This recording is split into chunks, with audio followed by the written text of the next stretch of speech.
Hello everyone, and welcome back to the Class 47 Peter YouTube channel, and today I'm going to be bringing you a layout update.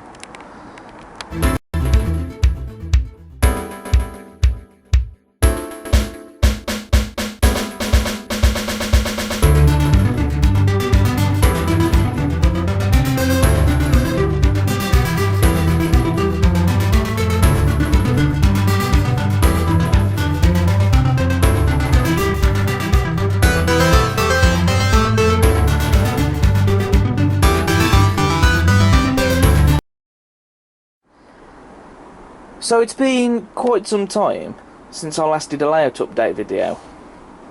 I can't remember the last time when I last did one of these sorts of videos, but as I have said before, the reason I don't do these very often is because there's never enough work that goes on to warrant doing monthly videos like this. Because this isn't a layout that's being built from start to finish. It's already been built and pretty much done, as it has been for a number of years. It's just a case really of adding bits of detail that's still to be added, and in some cases even changing bits, etc. And I don't go at it constantly because I don't just want to keep devoting my time to the layout. I have another hobby as well, which is going out and filming trains. If I was to keep going on the layout, I think I'll just burn myself out and lose interest. So I don't just do model railways. But there has been some work that's been going on the layout lately, which I do feel is worth of doing a video. So the main thing that's been done on the layout recently is a number of track has been replaced, or in some cases even changed. So what has been going on is the sidings, just here, this section of points, as well as the line that goes up into the bay platforms, and all this track in the bay platforms and the line that goes into them has all been replaced. And so has this section of track along here on the up line. So I'll start with this section of track here. So the reason that was changed is because basically, for those of you that watch my running session videos, you will have noticed that in this area around here, when the original piece that was fitted there was a hump, and that was because the rails were not even fixed down onto the sleepers. They were raised up in the air, which it didn't cause any derailment problems, but what it was doing, it was basically, whenever a train would run over this section of track, it would basically go something like this. So it'd be a bit of an undulating sort of type move, if you like. I mean, some of you might be able to possibly tell on camera that there is a bit of a hump in this section here. Now, some years ago, the track was, if you like, sort of sagging down. You know, it wasn't nice and straight as you see it here. So in order to make it straight, we packed a lot of polyfiller underneath the tracks to stop that. And it does work, to be honest. I mean, there is a bit of a hump on that side over there, though there isn't a lot that can be done about that, but it's still better than what it was before, to be honest. Because before, the tracks just used to dip in this area here. So, because I was already changing bits of track on the layout anyway, I thought, well, this piece might as well come out and be removed and replaced. Because it had to be, really.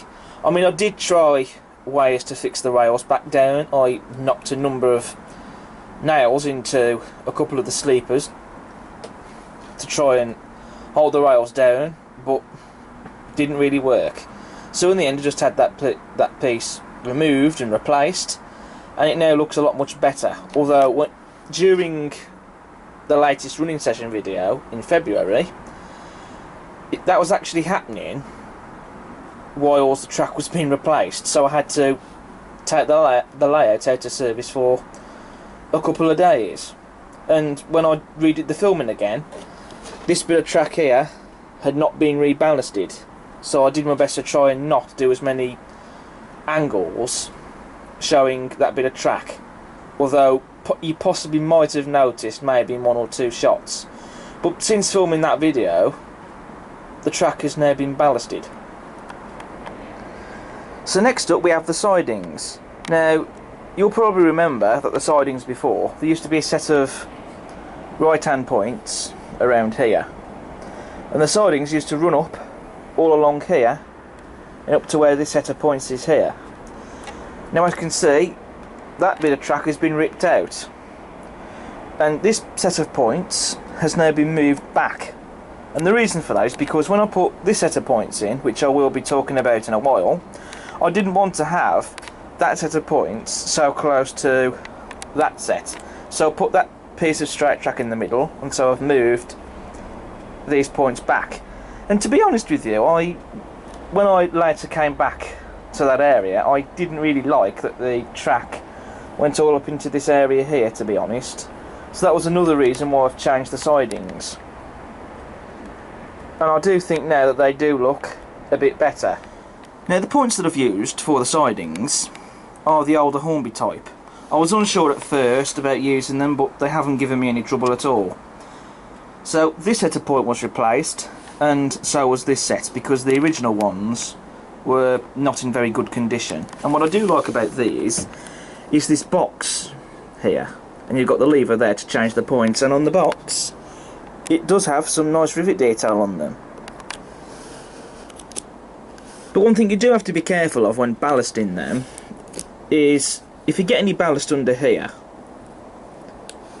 you add too much of it, you won't be able to change the points. You know, you'll be able to move the switch, but just not be able to change the points, basically.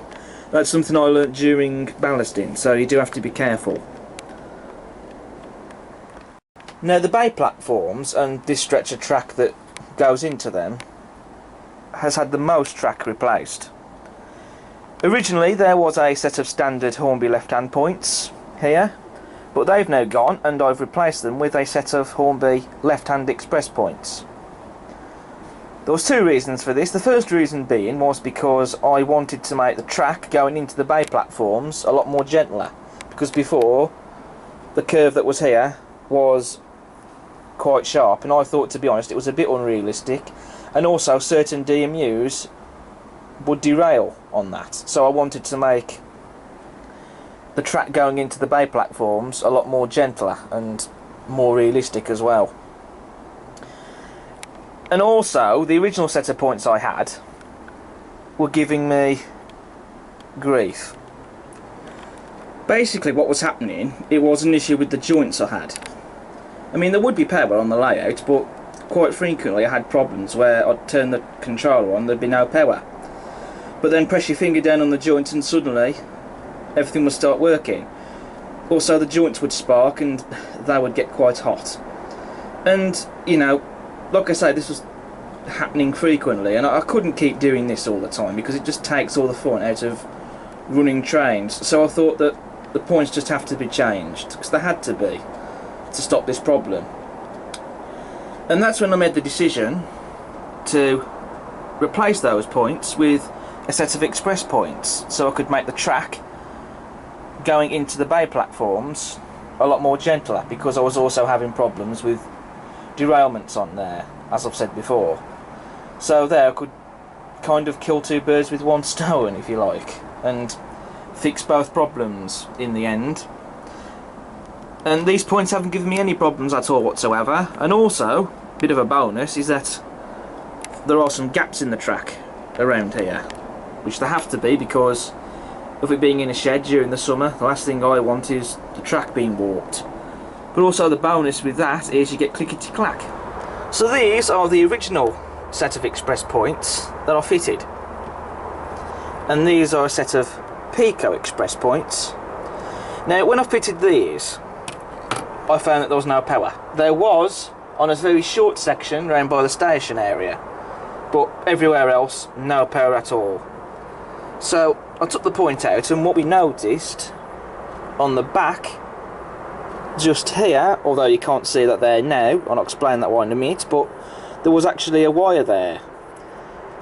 I don't know why it was there. I certainly don't think that this was a modification done by someone. If it was a very good modification. I think it was manufactured like that. I don't know why, but putting it in, there was no power. So we thought, we'll cut that wire out and see what happens. And so we did. It was my dad that cut the wire out. We fit it back in and it didn't really make a difference. So I had to go out and buy a set of the Hornby left-hand express points instead, and that cured the problem. You can also see as well that there is a difference between the Pico left-hand express points and the Hornby ones, which meant that the track did have to be changed around a little bit after fitting the Hornby one. But regardless of that, you know, the track that goes into the bay platforms, it's still a lot more gentler. And this section of track that I've used to make it more gentler is a piece of flexi track which I bought and then cut to size. Now, if you're starting from scratch building a layout, it's fine to work with, but when it comes to replacing a piece of track, it can be a pain, as I learnt. But it's been fitted now, and I am rather happy with how it looks. And it is much gentler than the track that was there before, because like I said, I was having issues with derailments, and I thought that the original bit of track was too sharp, and since fitting in this flexi track, no problems. Now for the track in the bay platforms, both lines and this set of points, they've all been replaced. They weren't originally replaced during the filming for the February running session video. This track has all been replaced prior to filming this layout update video actually, and there's a couple of reasons for that. I mean, this track had to be replaced. One, simply because of the state of some of the track, and also because of the points, because they were also giving me grief as well, very much like the previous set of points I had fitted just there. When running a unit up onto here, I'd find that the power would just simply stop. There'd be just a dead zone. They'd stop around here and there'd be no power at all. In the past I had this problem a couple of times. All I used to do was just press down on that point blade and suddenly stuff would run over that set of points with no problem. But that stopped working recently, so I thought to myself, I've got to change the points. And so that also led to the decision of replacing all of the track in the bay platforms. Now, the original set of points I fitted were these ones, which is one of the older style Hornby type right hand points. But when I fitted them, I found that trains would derail on the set of points, and I couldn't really understand why. There were a couple of bits of plastic sticking up on here, on that end of the point, and so I thought, well, maybe that's causing a problem. So I folded those bits down, refitted the points. Didn't cure the problem at all. So then I knew that I had to go out and buy another set of points, which is exactly what I had to do. Didn't really want to, if I'm honest, but it had to be done. And the point that I have fitted into the bay platforms is a Batman branch line left-hand standard point. And I bought this from Baz's Model Railways in Yardley in Birmingham. I went down to the shop and I bought this. And this set of points and the track that Batman have produced are actually similar to the track produced by Hornby. The Batman track is still compatible with the Hornby track. This set of points has not given me any problems at all. No derailments or anything. So I'm well happy with that. And I paid £9.95 for them, which isn't bad. And they do have quite a bit of stock there. They've got second-hand model railway items. They've even got some brand new stock as well. And so I'm well pleased with those. That curve going up into that bay platform, which that can be platform 5, I guess. That curve there, that's also a piece of flexi track. And the rest of the track, I actually bought this during the replacement of all the other bits of track that I've already covered. And so I just reused them, cut them down to size and fitted them. I have not yet ballasted the tracks, as you can see, because that's something to do later. But I shall be doing that, especially before I start filming the next running session, the March one. That bit of track there, because of a gap underneath, I have had to put some bits of cardboard to pack it. But when that's been ballasted, you won't really notice. The only thing I need to do with those lines is to apart from ballasting them, is I need to get some buffer stops on the ends, which is something to do later on. But what I'm going to do now is I'm going to run my Batman 158 and Real Track 156 up here, just to show you that I don't have any issues now.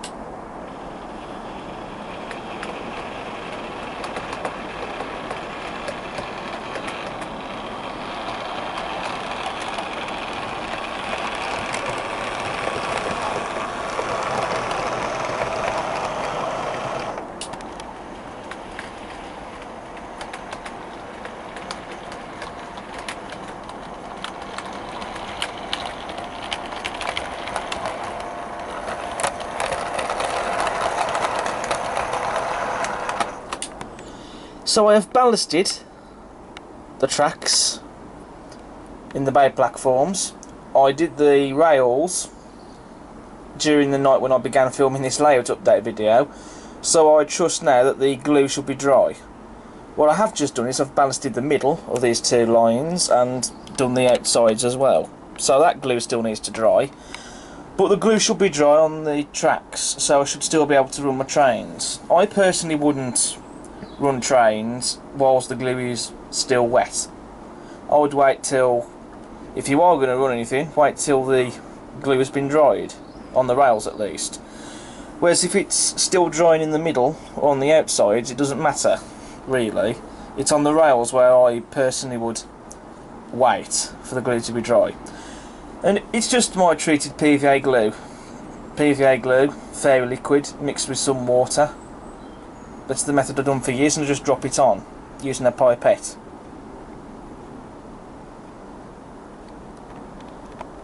Also, before I ballasted the tracks, some of you may or may not have noticed when the tracks were nailed down, this line was sort of bent down, because when I nailed it there was literally no packing underneath it. And so I have sorted that out, just put a couple of bits of cardboard underneath it so it's nice and flat and even, and then just nailed it down in place.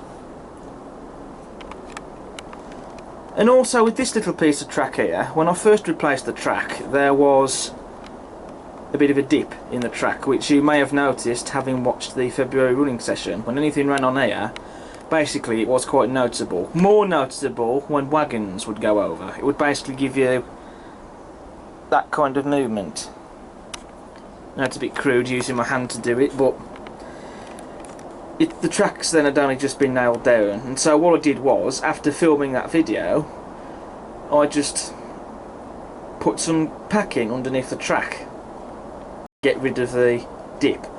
All I did was take a piece of cardboard and just put it underneath, and that's now made the track nice and flat and even, so it doesn't have that hump anymore. So I've started adding some of the details back. These two guys here, they were originally on this side, but I have moved them back. These are the Batman Scenecraft ones. I mean, they're not as amazingly detailed as the likes of Model U, Hardy's Hobbies and fine scale figures, but you know, for a scene like this, they're still pretty decent. And they do add a lot more life to the layout. And then you've got this foliage here, which that had to be, when obviously ripping out the original track to change it, this had to come out as well, and then I had to put it back again. And then here I've added a relay box and some cable trunking. The cable trunking is made from scale model scenery, and the relay box I believe is a Wheels Kits one. I've still got this space here to add other details. I haven't decided what to put there yet. Now recently I've had some new additions arrive to the layout. First up we have this in front of you, which is a Hornby APTUX development coach, which is used by the RTC. And this arrived to me just before the end of February. And I have to say the detail on this is really nice. But what I especially love is the interior detail, because the interior inside there, it's just amazing to look at. And I am tempted to go out and buy a couple more of these APT UX development coaches. I know it's not going to be entirely prototypical, because there was only one of these that was used by the RTC. I mean, prior to the launch of the APT, I have seen some sets that have an NDM in a consist, or a coach and a DTS, or a couple of coaches even on a DTS. But then again, I mean, with test trains, you can still recreate your own formations. At the end of the day, you can make it look interesting. So I think that having a couple more of these, with a couple of RTC coaches in a rake, I think that would look pretty impressive, I think. I know they're all going to have the same running number, so it's not going to be prototypical, but then some of the coaches I have in rakes have the same running number. Not like you're ever going to notice them when the coaches are running. You certainly don't notice the running numbers in my videos, so to be honest, I think it wouldn't really matter, and I could potentially renumber those as a bit of a what if RTC took some more of the APT coaches on. And also, Western Wagon Works have released a couple of products to go for this coach. They released a set of NEM pockets if you use KDs or tension locks, and they also have a pack of Hunt magnetic couplings. The pack does come with a couple of couplings that will fit into NEM pockets, but the ones I've chosen are the ones that you just simply screw onto the bogies, because these are the closer coupling ones. The ones that slot into the NEM pockets, you do get quite a big gap between the coaches, so that's why I've gone for the ones that just screw into place. Here are two of the latest Oxford Rail releases. We have the Great Eastern Railway 20-ton van in the Great Eastern livery, and we have the BR Pilchard wagon just here. And I have added a spoil load to the Pilchard wagon, which is just black calcium sand mixed with ballast, and there is some iron ore in there, just to give it a spoil load. But this and the van are both really nice models. I've also had some Batman wagons arrive to me as well. We have a 3-plank wagon in NE livery, with an LNER livery container, and also a high-sided wagon. And we have 3 Bachmann shock absorbing vans. These two are the latest releases from Bachmann, and this one is an older release which has stepped couplings. So those will make a nice addition to my van train. A couple of other new arrivals I've had arrive recently are these 2 Bachmann 20-ton brake vans. Now this particular one you're looking at right now came from eBay. Now when I got it, the handrails just on the ends of the brake van here were missing, and I didn't notice that actually at the time of filming the March running session video, and when I first got the model out of the box I didn't notice that the handrails were missing, funnily enough. It was only until later on that I realised that they were missing. So what I've done is, because I do have 2 older Hornby 20-ton brake vans, which I'm going to move on, because I decided to get these Batman ones instead to have a bit of an upgrade. And one of the Hornby ones has the handrails which are made of metal, and they just clip into place basically. You can easily remove them. So I've taken the metal handrails off the one Hornby 20-ton brake van I had, glued them on, and then painted them white. And I'm quite happy with that. The other brake van, this one here, came from Kernel Model Rail Centre, and I quite like both of these. Both are very nice models. So turning my attention back to this Bachmann high-sided wagon, I have added a tarpaulin, and all this is basically just some toilet tissue cut to size, then glued on with PVA. I just spread the PVA over the toilet tissue, then placed it on top of the wagon, and then once the glue was dry I painted it in a dark grey colour. I mean, there are other methods that you can use to make tarpaulins like this, and I know that there are some manufacturers that make them, but I like to make these myself, because then when you see it on the layout, you can say you've done it. That's something I did. I know there's probably a few imperfections here and there, but then in real life not everything is perfect, but at the end of the day I'm quite happy about it. I wasn't going to show this on the wagon's just riding away then. I wasn't going to show this being done on camera though, because I've already done this before in the past on how to do this.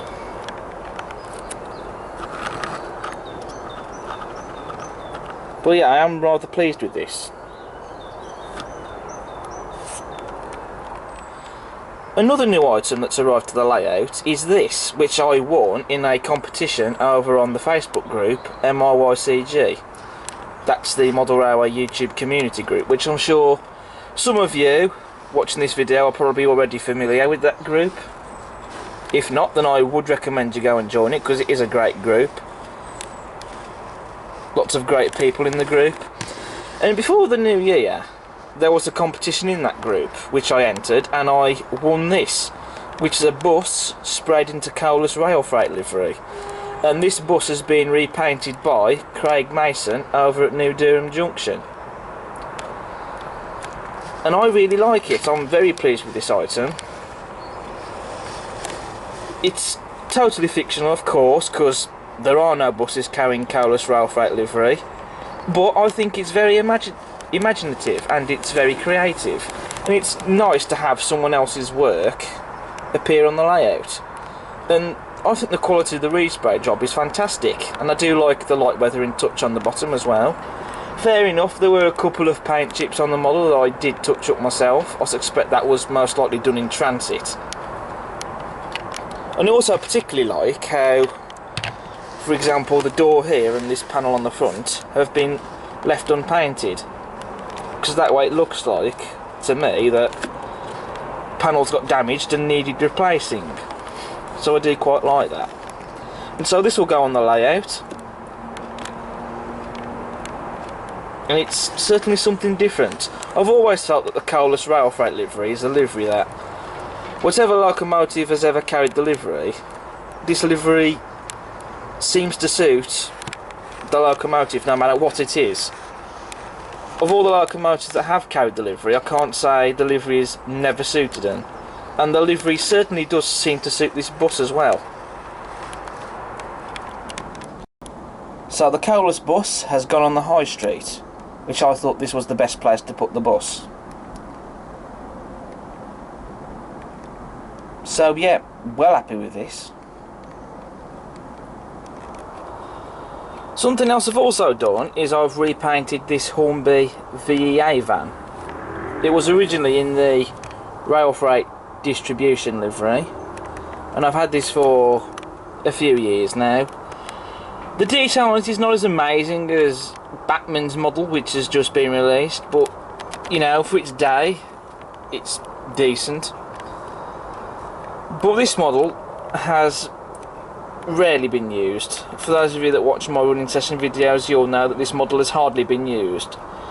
I mean, at the time I bought it, because I thought it looked nice, especially in this livery, but because now I'm acquiring other more modern wagons to go with my diesels, I decided instead that to get more use out of this wagon would be to repaint it. And so what I did was, I haven't filmed the repaint of this, but I have taken photos, which I will be showing you on screen. What I did was, I removed the body and the roof.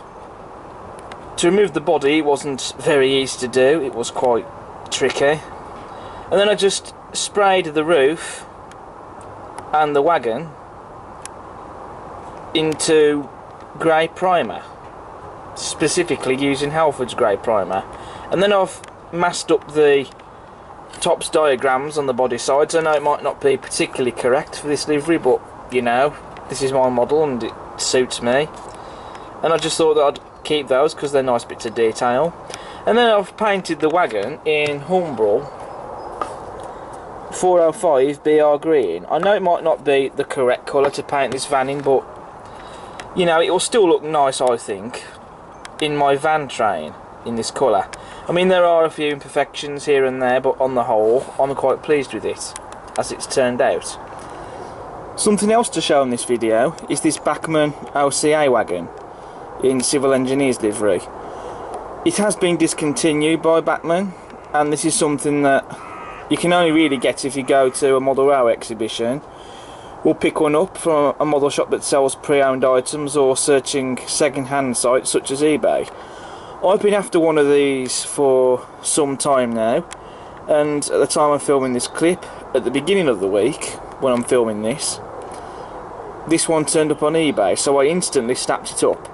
Might have paid a little bit more for it than what perhaps I should have done, but I don't really care, because I've been after one of these for ages, and now I've got one, and it will make a very nice addition to my ever-growing civil engineer's rake, which I'm still building up. And I am really impressed with it. And what I am going to do is I'm going to add some sleepers into this, rather than adding ballast. So I've added the sleepers to the Bachmann OCA wagon. Now, I did actually film what I was doing whilst talking about it, that I was originally going to put in this video, but I never actually took the footage off the camera to put on the desktop file, so I ended up deleting that by mistake. So I'm having to film this clip to explain what I did. But basically the sleepers that you see in the wagon, they're just sleepers from Hornby track, which the track itself was redundant and not being used and quite old. So I just removed the sleepers from a number of bits of track. Then I repainted them into the closest colour I could get to a concrete colour. I just took Revel medium grey and Revel matte white to mix to the closest colour I could get to a concrete colour, and then they've been painted and glued into place. And I'm really happy with how this looks. The concrete sleepers do look fantastic in this wagon, and of course I've also fitted hunt couplings as well, obviously, and other wagons I'd like to get for my civil engineer's rake at some point.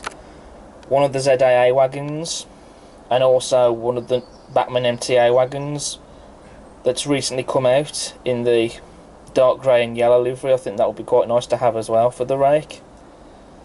So I'm really happy to have got this wagon, and I'm really satisfied with the load. I took inspiration for this load from seeing other wagons with loaded concrete sleepers on the internet, and so I took inspiration to make this load. Something else that I have on the workbench at the moment is this Bachmann P&A wagon, which was in the rail track livery. You have seen this before in my videos, but not in this livery. It was, years ago, repainted into civil engineer's livery by myself, which I have got a photo, which I'll show you just now. And this was done, like I say, years ago. This was before my civil engineer's fleet was as it is now. I didn't have so many wagons in that livery back then. And also this was at a time when my repaint skills were not as good as they are today. You know, from a distance it looked okay, but close up it really was crude. And so I decided to strip it back and repaint it and do it properly. So I have used a paint and varnish removal to get most of the paint off. There are still some bits of the old paint in a few areas, but I have got most of it off, and it's not going to matter really, because it's going to be sprayed with grey primer and then repainted. And so I shall be showing you the progress of this on camera. So with all the original paint removed, well, most of it at least, bar a few little bits here and there, I've now got to get this primed. So the wagon body has now been sprayed with grey primer, and so I'm quite pleased with that. I mean, there are a couple of imperfections on that end, but it doesn't matter, because this is going to get repainted anyway, so they'll be covered up. I have also had to file down a few bits of thick bits of paint on the inside of the wagon where there was paint runs. But again, the inside of the wagon is going to get repainted as well and filled with ballast, so that's nothing to worry about. So this is where I'm at the moment with the wagon repaint. The wagon body has been repainted into a light grey colour. For civil engineers there were different shades of grey. There was a dark grey and a light grey. The light grey was used on some wagons, while other wagons had dark grey, and also the locomotives were also in dark grey as well. For the light grey I've taken Revel 36143 medium grey, which I've already mentioned in this video actually, and I mixed that with a matte white to get a light grey colour. So I've mixed it into a shade of grey that's the closest I can get to that of the prototype. I know some of you are probably thinking, well, why don't you just go out and buy some rail match paint? I could do, but it means spending more money. If you've got the paint that you already got and you can mix it into the correct shades or the closest shades that you can get to rail match, then I still think that that's fine. Nothing wrong with that at all. Another update on the wagon, I have painted the inside of it in a dark grey colour, which I think looks very nice. And again I've used Revel paint and I have mixed a shade. I mixed a couple of colours to get this particular shade. So now all I've got to do is to add the yellow and add transfers. So the P&A wagon body repaint is now finished, and this is how the wagon is looking at present. It's not 100% finished yet. It's still got to have transfers applied, it needs to be fitted back onto the chassis, and also it needs its ballast load as well reinstating. But I am more than happy with how this repaint has come out. The yellow stripe that goes around the body sides and on the ends of the wagon, that was done using this, a yellow Posca paint pen. I masked off the body sides and I took inspiration from the MTA wagon. Because before, on the previous repaint, the yellow stripes were bigger on this, so I decided to make them smaller. And what I did was I took some frog tape and masked it off, and then I used the yellow Posca paint pen for the yellow. Did take a number of coats to get it to the finish as it looks now, but over the moon with this now. So it shows that you don't necessarily have to go out and spend money on paint, you can use what you got. It still achieves excellent results. Some touch-ups had to be made because there was some overspill with the yellow paint. That was to be expected. So what I've got to do now is to reattach the wagon body back onto the chassis. Then I need to get transfers for it and apply those, and then I can add ballast, and then it's ready to go back in service. So whilst I'm waiting for the transfers for the P&A wagon to arrive, I'm going to show you this, which at the time of filming I acquired this only a day or so ago.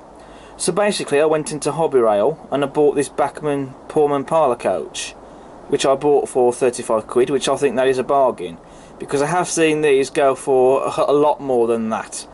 I have two of these already, which I bought from the Severn Valley Railway last year at Kidderminster, and I bought those for 45 quid for the pair.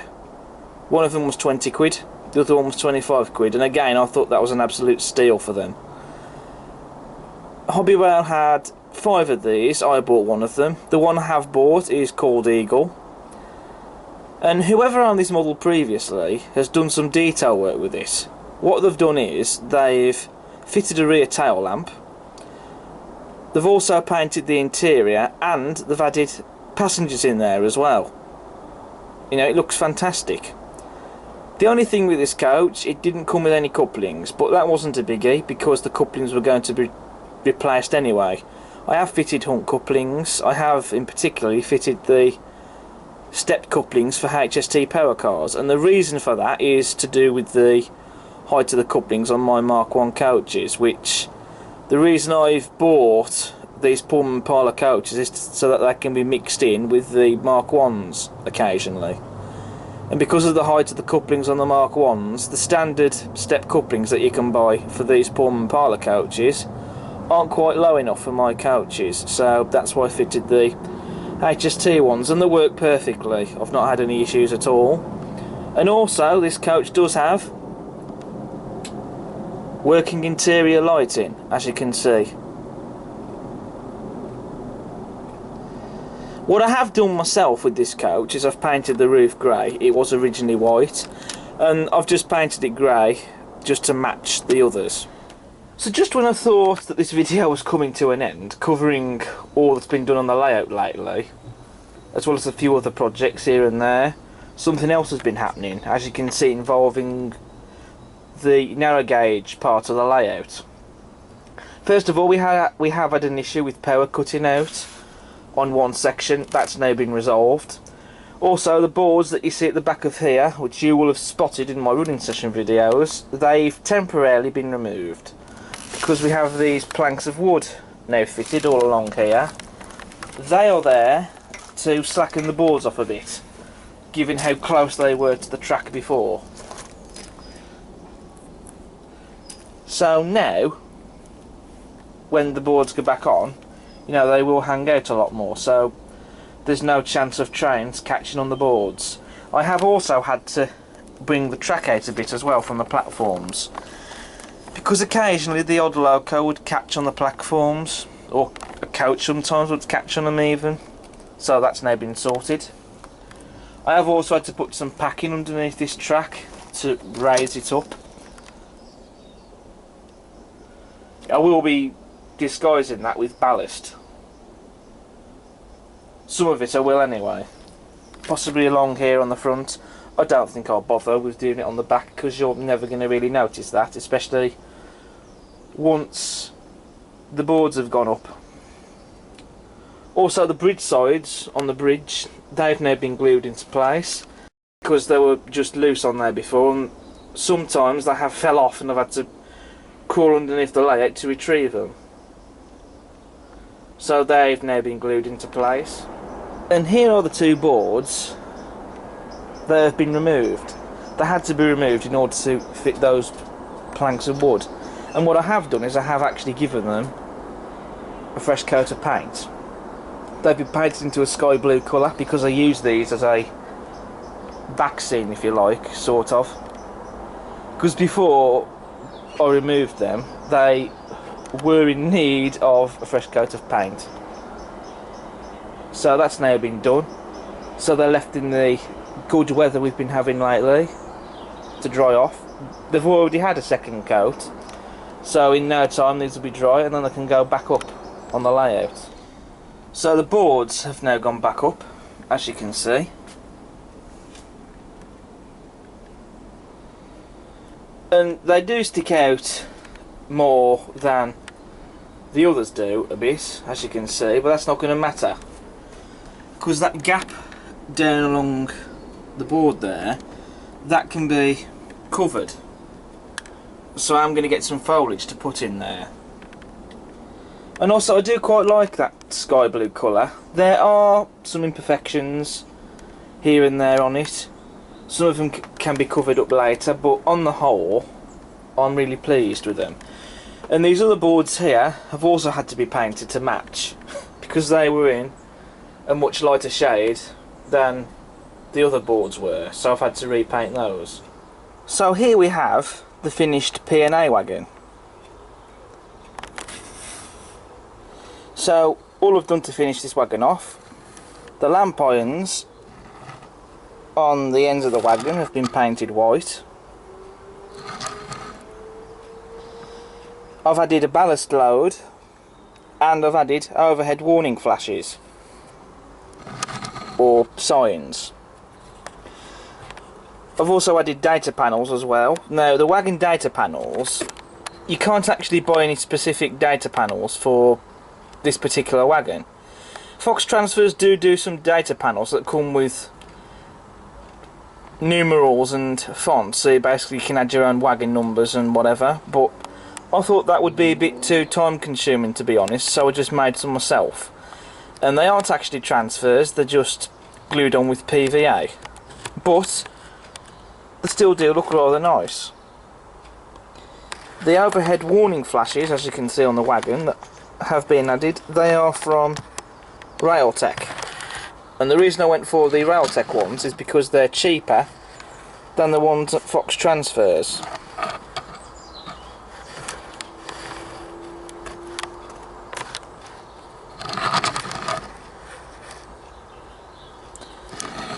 And as for the ballast load, it's just, I've just taken Woodland Scenic's fine ballast, and one that's been put in, I've just simply dropped it on using this, which is my treated PVA glue. It's just PVA glue mixed with water and fairy liquid.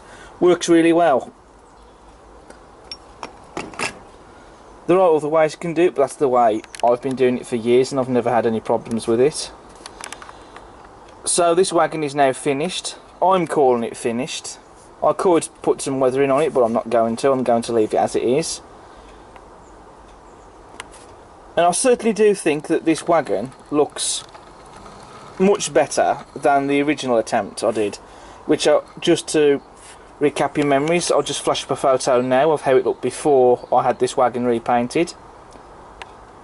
So that's how it looked all those years ago, and on screen this is how it looks now. So I do think that the standard of this repaint has been done far better and more professional. I mean, because when I first painted it, that was in the days when my skills weren't so good. Since then they've improved massively,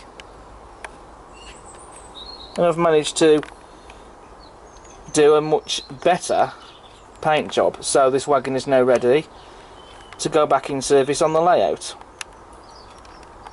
And this is also a livery that none of these P&A wagons ever carried. It is a fictional livery, but had these wagons come around earlier, I think that these wagons might have carried this livery. And I think that this livery suits this wagon.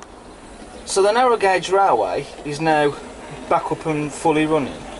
There have been a couple of issues lately where trains have not been able to do full loops of the layout because of a couple of dodgy joints. They've now been sorted, so trains can now run on the narrow gauge railway fully and properly, as I'm demonstrating to you now with the Bachmann double fairley. I know not everyone's a fan of these handheld shots, but the only other way I can do this is take lots of multiple different shots. It's just easier just to show you guys that this part of the layout is now working fully by doing this. Now it may stall over here because there is a slight dodgy joint that I think will need to be sorted out soon. And right on cue, it's stalled there.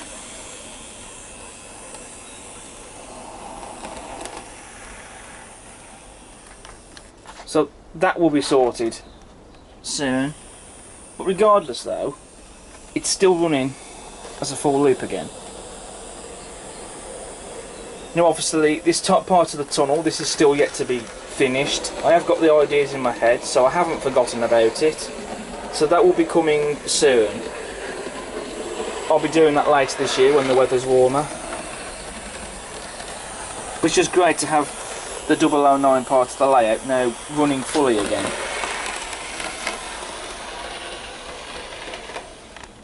So that gap along there has now been filled in using clump foliage and bushes. So obviously where that foot crossing is, I left a gap there between them. And I haven't gone all the way down there. As you can see, I've had it so it stops up to there. Up to just by the end of the platform. But that's filled in that gap nicely and I'm quite pleased with that. That's added quite a nice bit of detail. So especially we got all the flowers, a couple of bushes and the cable trunk in here. And the fox there and whatever. It does make a very nice scene. So that now brings us on to the end of this video. I think this video has gone on for long enough. I've covered everything that's been happening recently with the layout, as well as some new arrivals. All that's left for me to say now is to thank you very much for you guys for watching. and I hope you've enjoyed. If you like what you see, then please do subscribe to the channel, smash the like button, and do feel free to check out all my other videos that I've got on the channel. But until then, take care. Goodbye for now.